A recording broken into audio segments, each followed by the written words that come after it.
Bonjour à tous et merci de prendre le rendez-vous sur Carré Politique.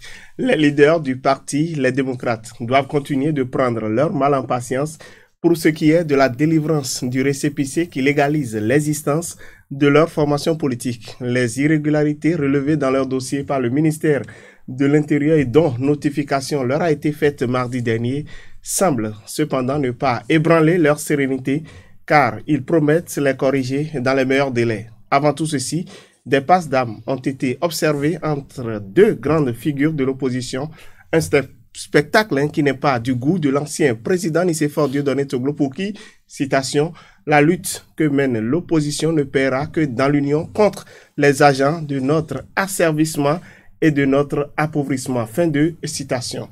En deuxième sujet, nous parlerons de Carlos Adovano, du nom de ce cerveau de l'affaire dite des 4 milliards disparus à la Direction générale des impôts et des domaines après sa mise en dépôt à la prison de Miserité, subséquemment à son extradition le 17 septembre dernier.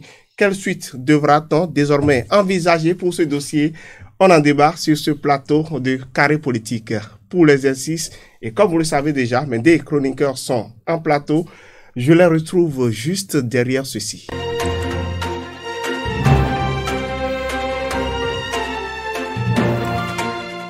Eh bien, pour l'émission du jour, le plateau de ce dimanche est constitué d'Arnaud Doumahou. Bonjour. Bonjour, cher ami. Ah, merci d'avoir honoré cette invitation. C'est moi. Alors, merci à vous également, Cyriaque Dekenou. Bonjour. Bonjour, Gabin Goubi. Bonjour, mesdames et messieurs les internautes de BNews TV. Ils vous répondent à leur façon. Alors, vous connaissez le principe. Prenez tout de suite vos plaquettes pour noter cette actualité liée au récépissé des démocrates du parti de l'opposition dénommé les démocrates. Le récépissé qui est d'ailleurs en suspens parce que certaines irrégularités ont été relevées dans leur dossier et qui restent à corriger. Quelle est votre note sur cette actualité? Cyriaque Dekenou. 7 pour Cyriaque Dekenou. Arnaud Doumahou, je suis à vous.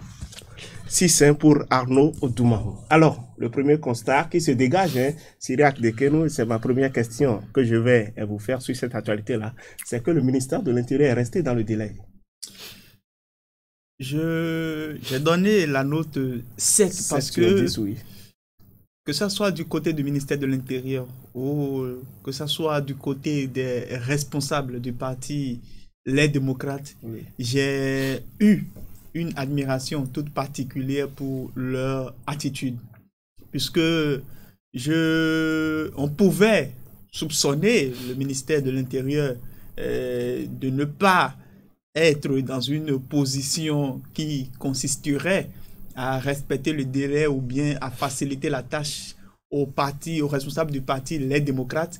Mais fort heureusement, le ministère de l'Intérieur est resté dans le délai juste pour montrer qu'il n'y a pas quand même, disons, une guerre ouverte déclarée quand même à cette partie, à ce parti politique plutôt, qui se réclame de l'opposition. Et de l'autre côté également, les responsables du parti, les démocrates, ont eu un comportement très exemplaire. Très exemplaire parce que quand les notifications, quand les corrections à apporter leur ont été notifiés par les responsables du ministère de l'Intérieur, oui, et que j'avais lu sur les réseaux sociaux que les responsables de cette formation politique allaient tenir une conférence de presse.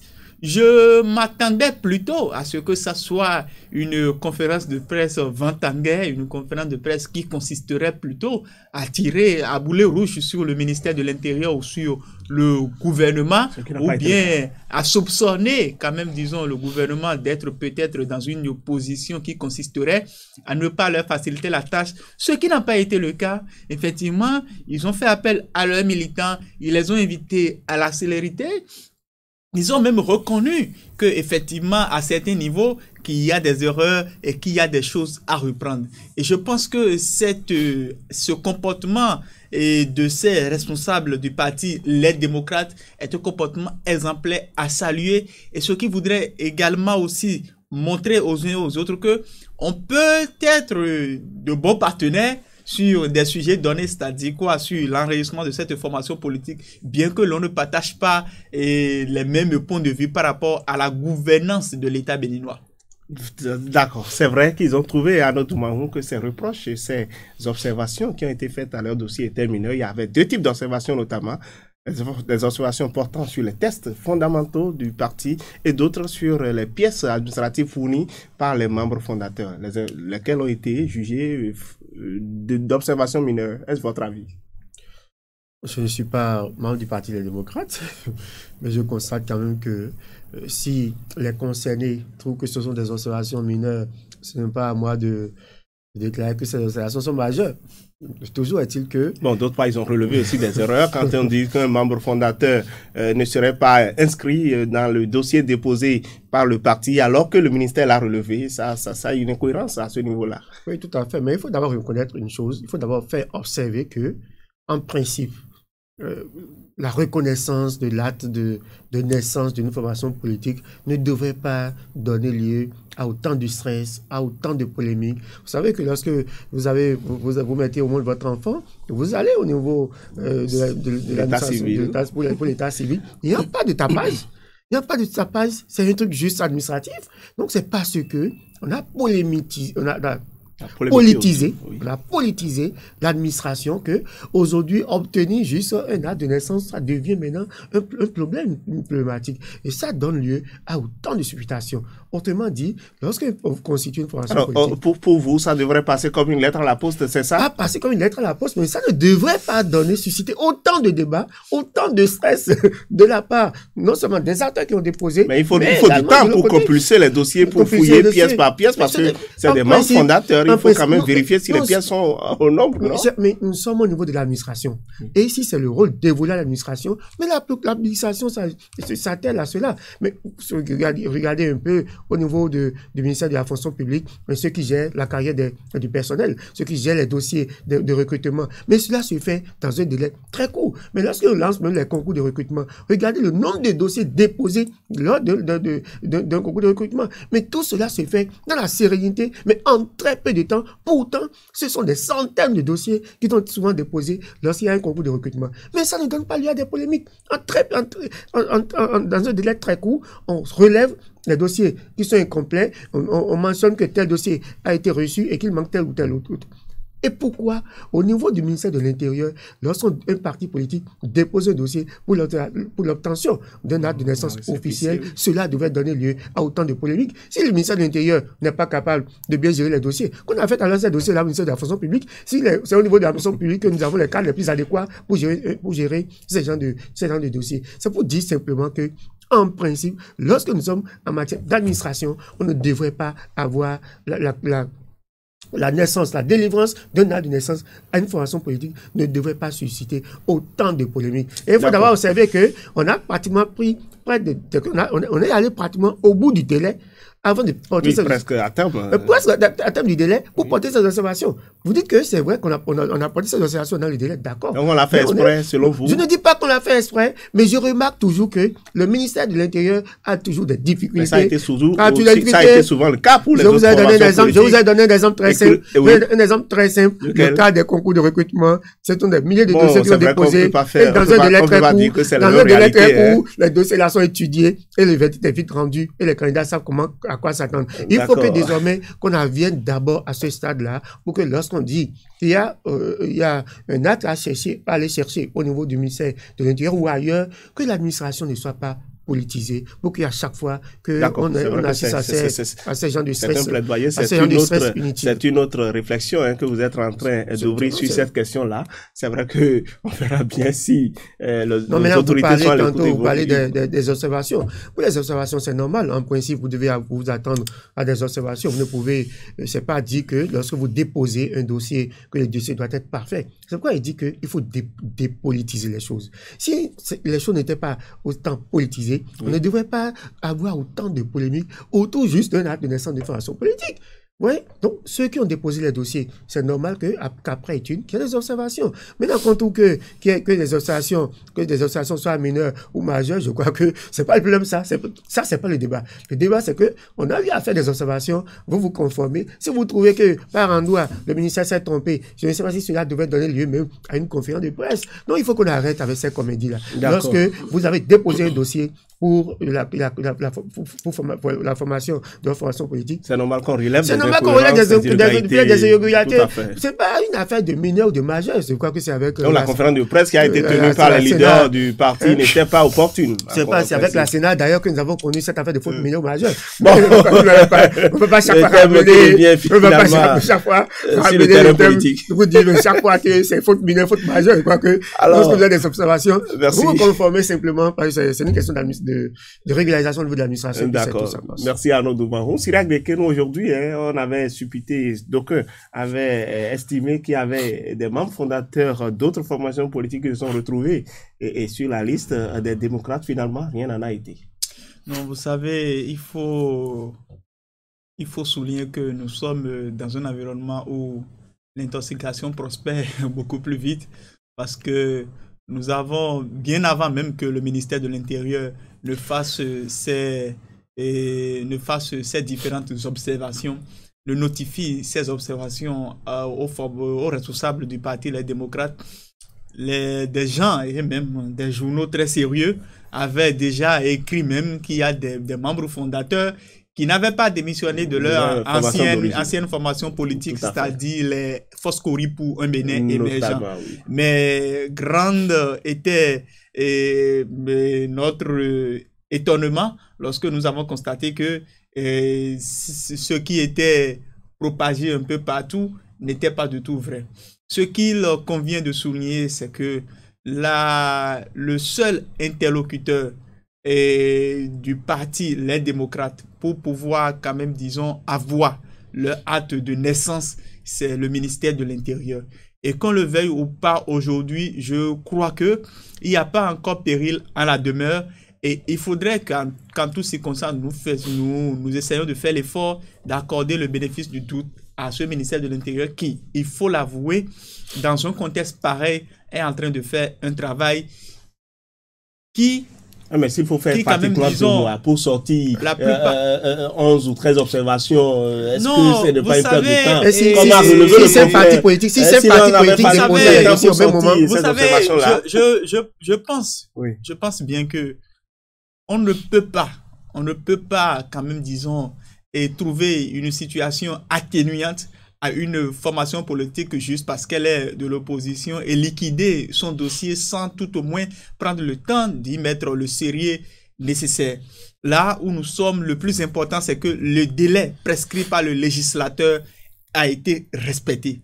Le plus important, c'est que d'ici quelques mois, nous aurons le temps d'évaluer si effectivement le ministère de l'Intérieur est dans une position de bourreau, ou bien dans une position quand même, disons, neutre, qui consiste à aider cette formation politique, les démocrates, à avoir leur récépissé d'enregistrement. L'autre aspect de la chose qu'il convient de souligner, c'est ceci, c'est le fait que, qu'on le veuille ou pas, et comme vous le savez d'ailleurs, aucune formation politique ayant obtenu son récépissé d'enregistrement en République du Bénin à ce jour ne l'a eu sans qu'au préalable, il n'y ait eu des observations. Non, mais les observations ne pas problème. Et les observations, qu'on le veuille ou pas, même aux formations politiques de la mouvance présidentielle, notamment les Républicains et l'Union progressiste, en son temps également aussi, avaient eu à recevoir des observations de la part du ministère de l'Intérieur. Vous savez, nous sommes dans un environnement de suspicion totale. Qu'on le veuille ou pas, même si l'intention n'est pas forcément d'empêcher les démocrates d'avoir leur récépissé d'enregistrement, un simple fait, un simple acte est susceptible de donner lieu à plusieurs interprétations. Qu'on le veuille ou pas, c'est un parti d'opposition. Et aujourd'hui, c'est normal, c'est tout à fait normal qu'il y ait des suspicions, que l'on pense que le ministère de l'Intérieur est peut-être, que l'on pense à tort que le ministère de l'Intérieur serait peut-être animé par une certaine velléité de bloquer les démocrates dans leur processus d'enrichissement. Mais je crois que le plus important pour nous, c'est de... Il n'y a pas encore péril à la demeure. Le débat se fera. Le débat se fera dès lors que le délai prescrit par le législateur sera quand même, disons, à son terme et que finalement, les démocrates ne parviendront pas à avoir quand même, disons, leur récépissé d'enregistrement. Donc, pour le moment, le plus important, moi, je dis, j'admets, ça n'a pas, il d'inquiétude selon vous. Il faut avouer que j'ai eu une très bonne admiration pour ce comportement exemplaire des responsables du parti Les Démocrates. Vous savez, qui, contrairement à beaucoup d'autres acteurs politiques de l'opposition qui, il faut l'avouer, peuvent être considérés comme des incitateurs à la révolte, c'est que on fait leur conférence de presse et on clarifiait et ont eu quand même, disons, cette sincérité de reconnaître qu'à certains niveaux, effectivement, il y avait eu des erreurs, qu'il y avait eu des couacs. Et ils ne se sont pas mis dans une politique qui consistait à vilipender quelqu'un ou bien à trouver des boucs émissaires. C'est un comportement très exemplaire qu'il faut saluer. D'accord, merci à vous, Cyriaque de Kéroun. Rapidement, vous avez parlé de l'opposition, cette opposition dont on a vu deux mentors, deux leaders se rentrer et se tirer entre les pattes. Je vais parler du candidat Zanaïe de Léon Basile Rossi. Avant justement cette question de récépissé, cela, d'aucuns assimilent cela à une manifestation de la déstructuration de l'opposition béninoise. Est-ce que c'est votre avis? Vous permettez que je dise rapidement un mot par rapport aux observations dont on parlait tantôt, notamment la question de l'appartenance à un ancien parti. À deux fractions politiques. Oui, parce qu'on estime dont on n'a pas démissionné. Voilà, qu'on estime qu'il y a un membre des démocrates qui n'a pas démissionné, par exemple, des forces politiques émergentes, alors qu'on sait très bien qu'il y a déjà une décision de la Cour constitutionnelle en cette matière et que c'est de fait une démission. Ouais. Et donc également, quand pour ceux qui concernent la polémique ne devrait pas avoir. Non, c'est-à-dire qu'au niveau du ministère de l'Intérieur, par exemple, on ne devrait pas encore revenir sur cette... Non, mais le ministère n'est jamais revenu dessus. Le ministère n'est pas revenu dessus. Je pense que ce dossier-là, il y avait un certain abrasisme. Parmi les observations, il y a l'autre vice-président Atchadé qui disait qu'on estimait qu'il n'avait pas démissionné des FCBE, alors que il n'était pas, son nom n'était pas formellement inscrit. Il répondait à ceux qui en parlaient sur les réseaux sociaux parce que le ministère de l'Intérieur n'a pas quand même, disons, fait... Non, je pense que dans tous les cas, cette polémique ne devrait plus avoir cours parce qu'on a eu des cas à renvoyer Blas, d'autres personnalités. Le fait que votre nom se retrouve sur la liste d'informations politiques implique de facto votre démission de l'autre côté. Alors, par rapport à la question... Par rapport à la question de...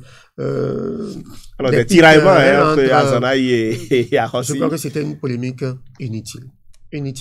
On estime, si vous avez suivi beaucoup de réactions, la sortie du président Soglo pour venir siffler la fin de la récréation. La fin de la récréation, ou quand même pour se retrouver dans un rôle d'arbitre. Mais je crois que c'est pas bien pour l'image de cette personnalité politique.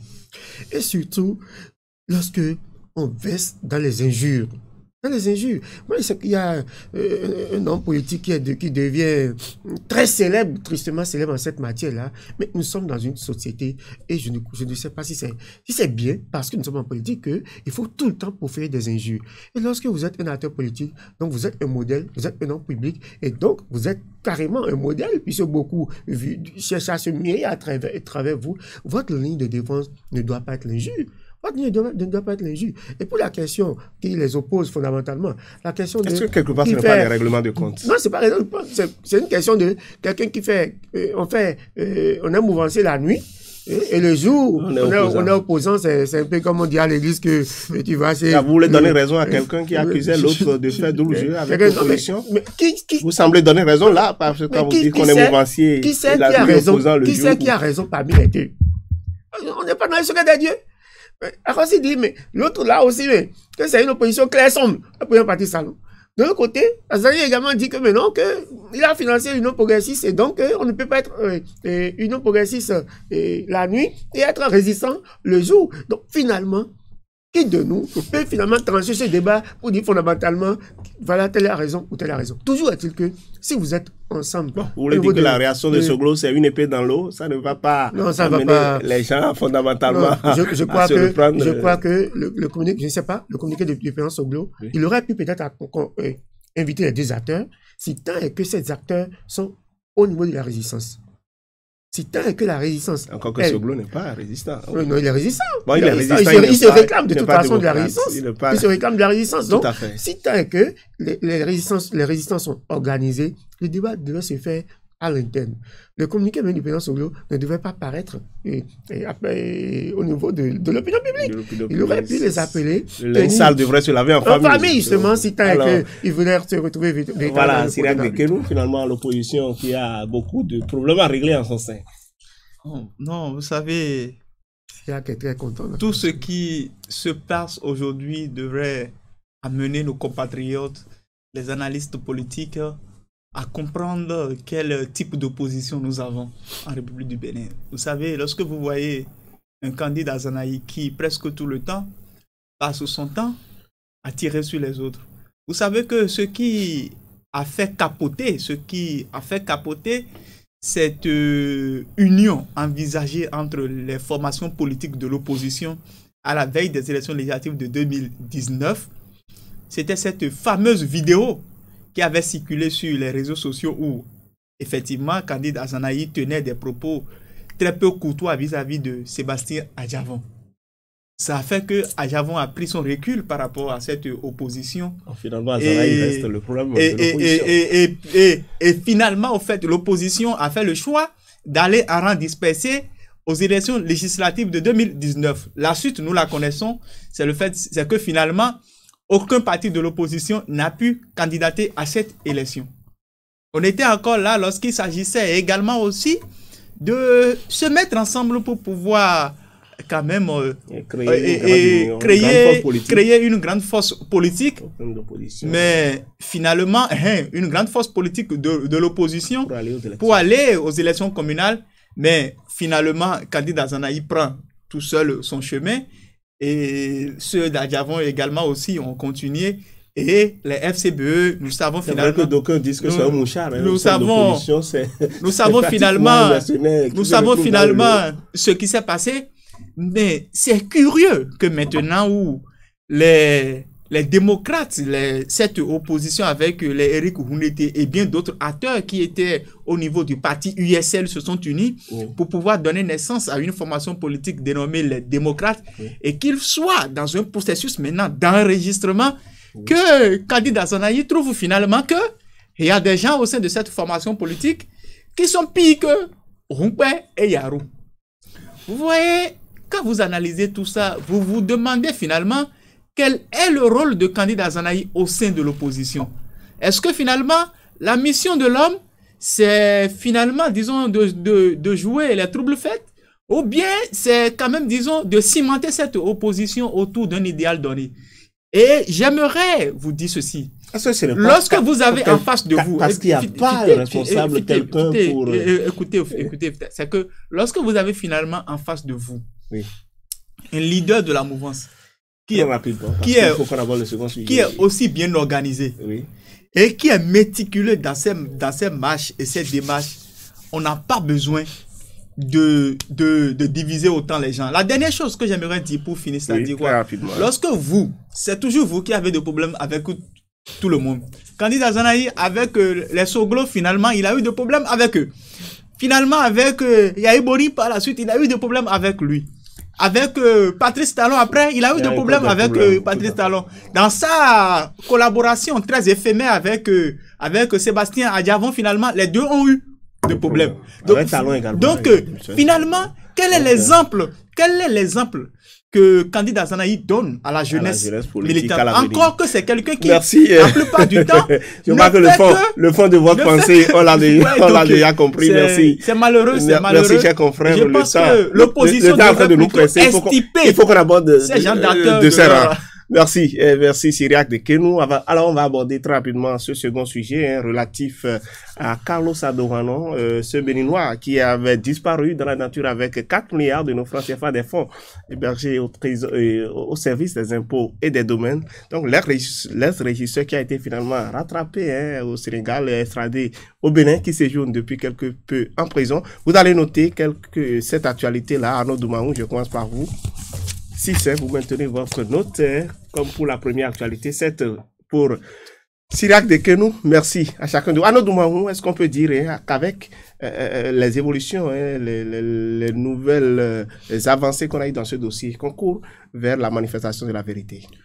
Je crois qu'on n'a pas eu fondamentalement des avancées. On a eu l'arrestation du principal présumé auteur du détournement de ces fonds-là, parce que c'est le nœud de l'affaire, non? Oui, je ne sais pas si c'est pour un homme, pour lui, de détourner 4 milliards. Ouais, 4 milliards, c'est pas quand même, c'est pas 100 000. 4 milliards, c'est pas 100 000. Et il a combien quelle a été la manière?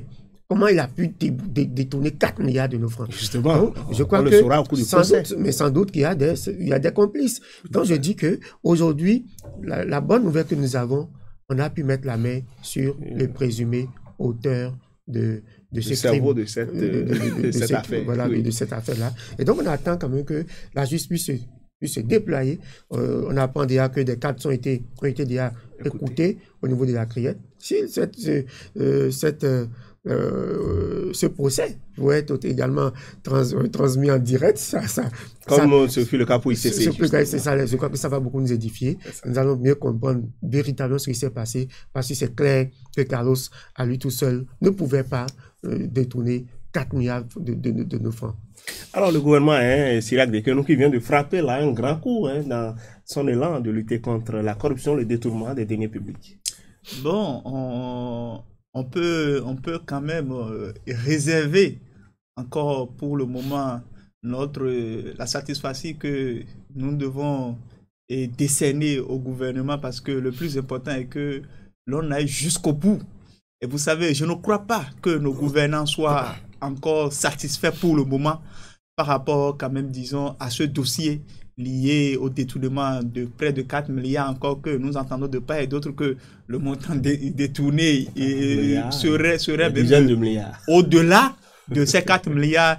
Et je sais que le gouvernement n'est pas encore du tout satisfait par rapport à ce dossier, et qu'il faudra creuser davantage. Le plus important ici, et c'est surtout ça également aussi notre rôle de journaliste, c'est de pouvoir œuvrer pour que les uns et les autres comprennent davantage ce qui se passe, mais également aussi veiller à ce que l'on puisse lutter contre l'intoxication entretenue par certains faux journalistes qui, quand même, disons, commettent cette erreur-là et de jeter de l'opprobre sur toute une corporation. Vous savez, au début de cette affaire, des gens avaient écrit et fait diffuser abondamment sur les réseaux sociaux que le jeune Carlos n'aurait rien à voir dans ce dossier, et que c'est peut-être le gouvernement même qui se serait servi, et qu'on l'aurait fait disparaître simplement juste pour pouvoir cacher une affaire de détournement de 4 milliards.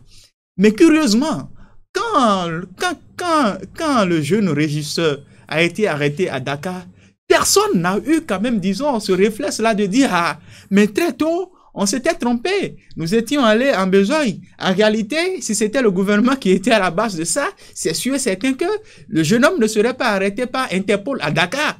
Vous voyez? Donc, c'est pour dire quoi? C'est pour dire qu'il faudrait que parfois, dans le traitement de l'information, et là, je parle aux internautes de BNews, c'est qu'il faudrait que nous prenions avec beaucoup de délicatesse certaines informations qui circulent sur les réseaux sociaux. Le plus important aujourd'hui est que les complices, les auteurs et les co-auteurs de cette affaire-là soient sanctionnés, et que, tel que le demandait Arnaud tout à l'heure, que ce procès-là, qu'il y ait une retransmission en direct de ce procès-là pour que les uns et les autres soient véritablement édifiés. Parce que lorsqu'on parle de 4 milliards ou même au-delà de 4 milliards, c'est beaucoup d'argent, et c'est l'argent du contribuable béninois. C'est les impôts que nous payons, c'est les taxes que nous payons, et c'est beaucoup de choses. Donc, nous avons besoin de savoir quand même, disons, ce qui se passe, et que tous les auteurs impliqués dans ce dossier-là soient arrêtés. C'est vrai qu'il y a eu beaucoup de cadres de l'administration des impôts et des domaines sont écoutés. Ils défilent, que ce soit à la BEF comme à la criée. Des noms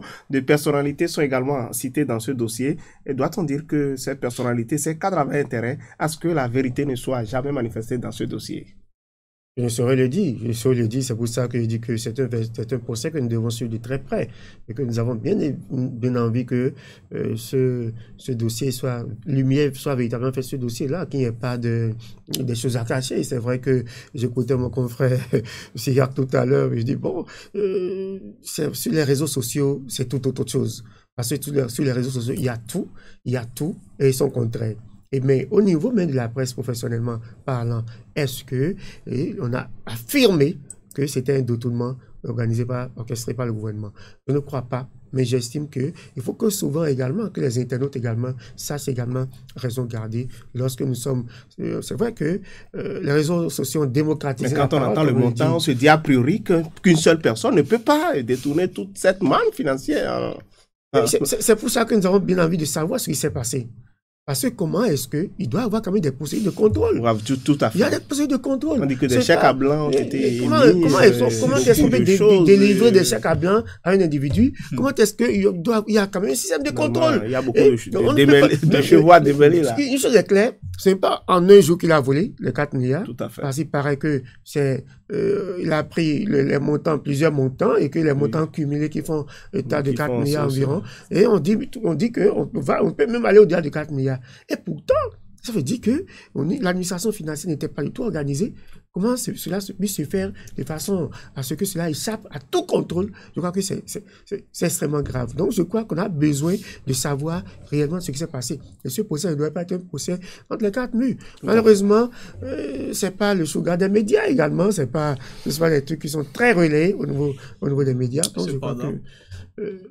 Alors, très rapidement pour finir. Cependant, il faudrait saluer ce travail formidable qui a été ce mini-documentaire qui a été fait par, je crois, BNews TV. Tout à fait. Et investigation. Et qui circule abondamment sur les réseaux sociaux et qui renseigne sur le début de l'affaire jusqu'à l'heure actuelle, là où nous en sommes avec les présumés quand même, disons, complices dans ce dossier. Le plus important, c'est que cette situation édifie les uns les autres. Vous savez, comment est-ce qu'au niveau d'une administration des impôts, d'une administration quand même, disons, aussi importante, qui gère la manne financière de toute une nation, l'on ait pu délivrer des chèques à blanc à des gens, que l'on ait pu quand même, disons, détourner 4 milliards sans que personne ne soit véritablement quand même, disons, alerté par rapport à ce détournement très bien organisé. Et que tout ça se passe sous la rupture. On dirait que les gens se trompent d'époque, là. Et c'est très très grave parce que au moins actuellement nous sommes au 21e siècle et l'on ne peut pas imaginer dans une administration, et c'est là aussi peut-être c'est que l'erreur, nous devons aller beaucoup plus au-delà pour que notre administration devienne davantage une administration intelligente, numérisée. Sinon, là-dessus, ce qui s'est passé est que l'on détourne 4 milliards. 4 milliards, non, ouais, et ça, c'est très grave. C'est très grave. Et le pire dans l'affaire, c'est le fait qu'aujourd'hui, et ça là, c'est vrai, je ne condamne personne, mais que des gens soient encore à leur position. Parce que, à temps normal, ça aurait été ailleurs, ceux-là. Qu'on les aurait suspendus. Ceux-là. Oui, le plus important, c'est qu'on suspende cela. Bon, il y a la présomption d'innocence. Oui, mais le plus important, c'est qu'on suspende cela pour que cela n'ait pas le temps de cacher davantage de preuves. Des pièces à conviction du dossier. C'est d'ailleurs pour ça, parce que cela soit mis à disposition de la justice et que peut-être leur bureau soit mis sous scellé pour que des preuves ne soient pas cachées. Justement, cela s'est passé sous le régime de la rupture, il ne faut pas l'oublier. Il faut le mentionner clairement. Et c'est parce que justement cela s'est passé sous le régime de la rupture. Alors, les gens se trompent d'époque, voulez-vous dire? Non, pas. Je sais pas si les gens se trompent d'époque, mais toujours est-il que c'est sous la rupture. Un régime qui dit combattre ces gens dates-là, la corruption. Et lorsqu'on en vient. Mais c'est ce que l'État vient de faire. Justement. En mettant la main sur ce. Oui, mais justement, en laissant d'abord 4 milliards partir. C'est pas la prévention. Ils vont me prévenir que guérir. Parce que là, 4 milliards sont partis. Bon, et non seulement 4 milliards. C'est vrai qu'on n'a pas les preuves que sous la rupture, que tout ça a été dilapidé. Ça s'est fait dans le temps. Ça a été révélé sous la rupture, c'est vrai. Mais on n'a pas les preuves ici que c'est sous la rupture que tout ça a été. Pour l'heure, c'est sous la rupture. Voilà. Un régime qui combat la corruption et ces gens. Et infractions ne rime pas avec. La loi pas d'infraction connaissent. Il faut relever de leurs fonctions ceux qui sont susceptibles d'avoir participé à cette... toute personne soupçonnée, voulez-vous dire? Oui, tous ceux qui sont soupçonnés d'avoir participé il faut les décharger pour qu'ils aient même le temps d'aller à Porte-Nouveau régulièrement répondre. D'organiser leur défense. D'organiser leur défense. 2 secondes, Sirac Dekeno. Je crois que le régime de la rupture ne se sentirait pas, quand même, disons, fier qu'il y ait un scandale de ce genre. C'est l'occasion de prouver. Et c'est d'ailleurs même, disons, l'une des raisons pour lesquelles, bien que l'intéressé se soit échappé il y a maintenant bientôt 1 an, que l'on ait travaillé minutieusement jusqu'à ce qu'il soit arrêté, vous voyez. Et le plus important, ce n'est pas quand même, disons, le fait que le monsieur soit arrêté, non, mais c'est le fait que l'on aille jusqu'au bout pour que ceux-là qui sont impliqués dans ce dossier servent d'exemple. Mieux, soyons véritablement heureux que ça soit quand même, disons, sous ce régime, qu'un dossier comme ça soit révélé au grand jour, puisque dans d'autres conditions et sous d'autres régime, il y a des scandales de ce genre, mais qui sont cachés. Eh ben, on ne va pas. Ouais, non, on ne va pas tirer. Parlons de ce que nous avons vu. Il y a d'autres scandales. Le passé, Sirac, le plus important dans le passé, le plus important ici, scandale, ça a été révélé. Ici, nous avons un scandale de 4 milliards. L'essentiel, chers confrères, c'est que la vérité soit manifestée dans ce dossier. C'est vrai que le régime de la rupture est peut-être en train de jouer sa crédibilité aussi, qui sait. Tout compte fait, un grand pas vient d'être franchi avec l'arrestation du principal cerveau de cette affaire-là. On espère avoir toute la vérité à l'issue du procès qui aura lieu au niveau de la Cour de répression des infractions économiques et du terrorisme. Merci, Sirac Dekeno. Merci à nos Doumaou d'avoir accepté de partager avec nous votre lecture sur ces 2 sujets. Mesdames et messieurs, c'est la fin de ce 36e numéro de votre émission Carré Politique. Toute l'équipe de réalisation vous remercie de l'avoir suivi.